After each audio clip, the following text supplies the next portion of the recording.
Greetings, Wanderer. It is my pleasure to introduce you to a unique tour. One that won't take you to impressive landmarks or famous battle sites, but through a typical Athenian home. If Olympus is Zeus's sanctuary, then my house is my own. It is a place where I can shelter myself from the noise and stress of city life. For an outgoing people like the Greeks, the house was a refuge of privacy. Inside, they could escape from the constant demands of civic life to enjoy the simple pleasures of family life. Look for me when you are done, and we can discuss the things you've seen. Farewell for now.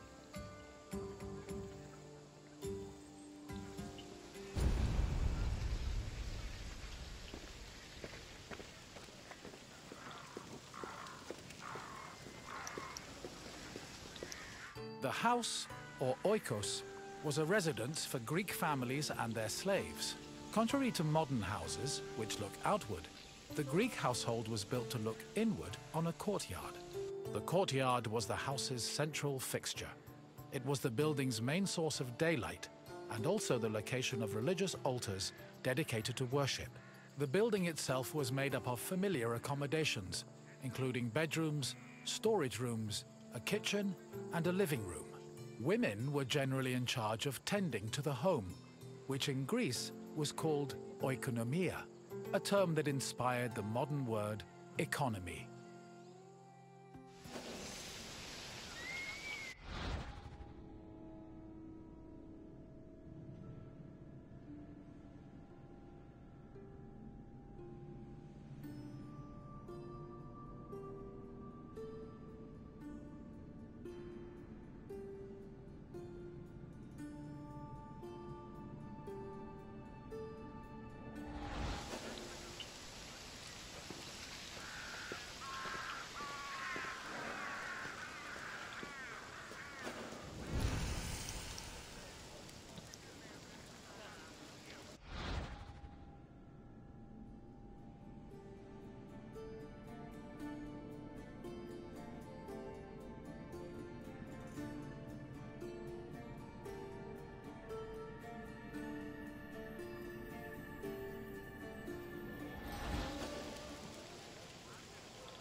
A pasta was a corridor that connected a house's courtyard to its residential section.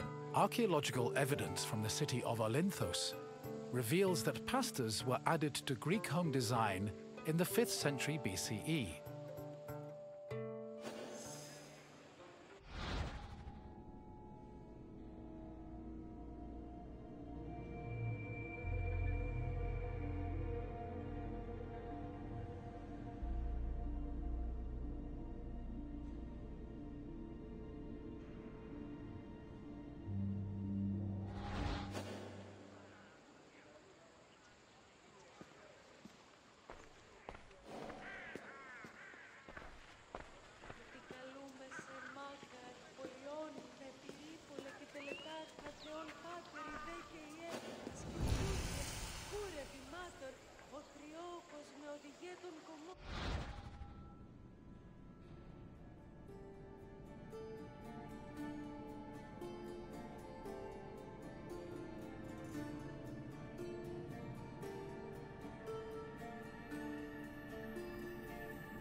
Greeks had no qualms about combining their work and their private lives, and many of them worked from home.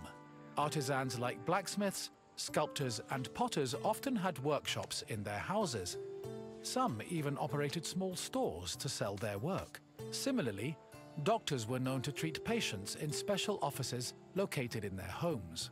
Women also worked in the house and were responsible for making textiles, as well as producing clothes and supervising weaving, which was carried out by slaves. If the household was wealthy enough, they could even produce a surplus of textiles to sell in times of financial difficulty.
The inner courtyard was the nexus of the house. Functionally, it allowed air to circulate and also provided access to most of the rooms. It also sometimes housed a well or a cistern that collected rainwater. In the center of the courtyard was an altar to Zeus Hercules, who served as the protector of the household. Women would often use the space to sew and cook, while children used it as a play area. Furthermore, if the family had pets or animals, the courtyard was where they were allowed to run free.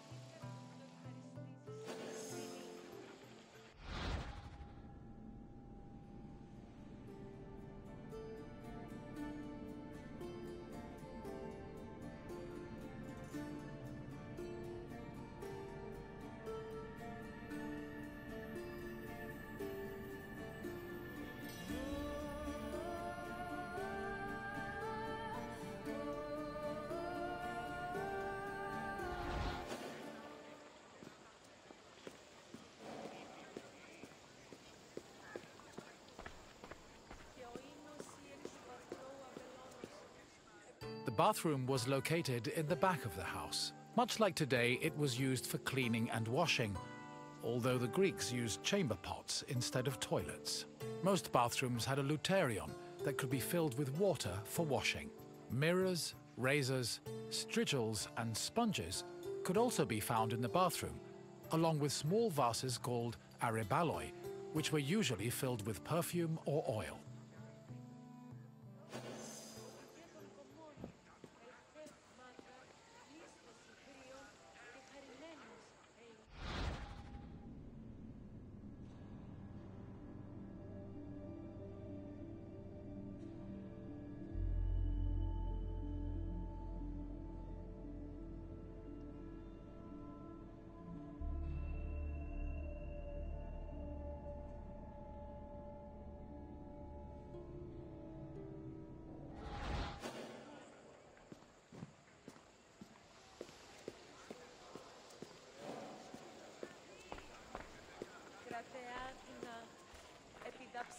Greek homes had kitchens where the family's meals were prepared.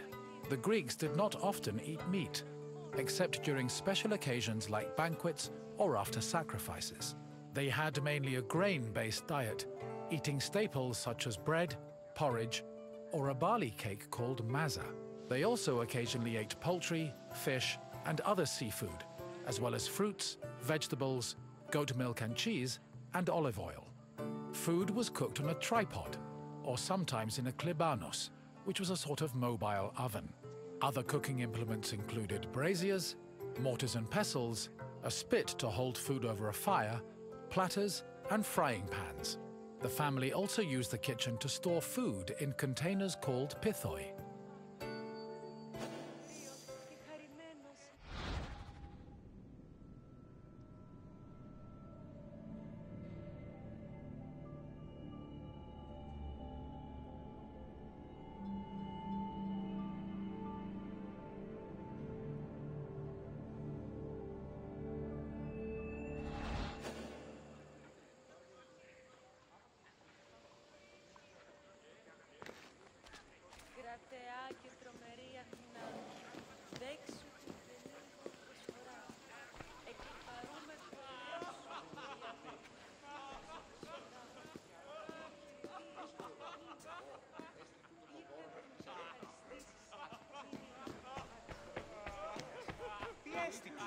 Symposia were major social institutions in Greece. They were drinking parties held exclusively for men. The party took place in the men's section of the house, the andron, where residents and guests reclined on special couches called klinai. Food was served on low tables set in front of the couches, while wine was placed in a crater in the center of the room. During a symposium, men drank, sang, had philosophical discussions, and played games like kotobos. Musicians, dancers, and even courtesans were often welcomed to attend as well. However, wives and daughters were always excluded.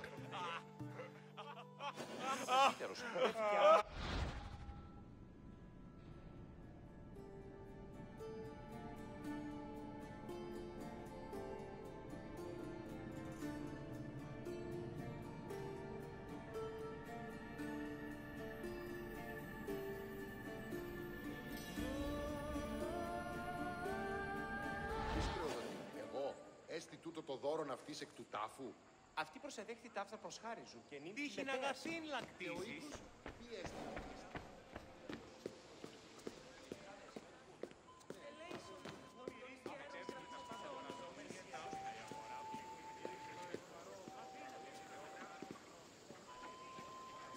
The Pyrgos, or upper stories, was the women's quarter of the house, where they could pursue their activities and observe the city without being seen themselves. The rooftops were also used in a special rite called the Adonia, a private celebration held in honor of Adonis, which was reserved for women. At the beginning of spring, women filled terracotta pots with soil and lettuce seeds, then climbed a ladder to place the pots on the rooftop. These pots served as the women's very own Gardens of Adonis.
I hope you now have a better understanding of the routines and home life of the Greek people.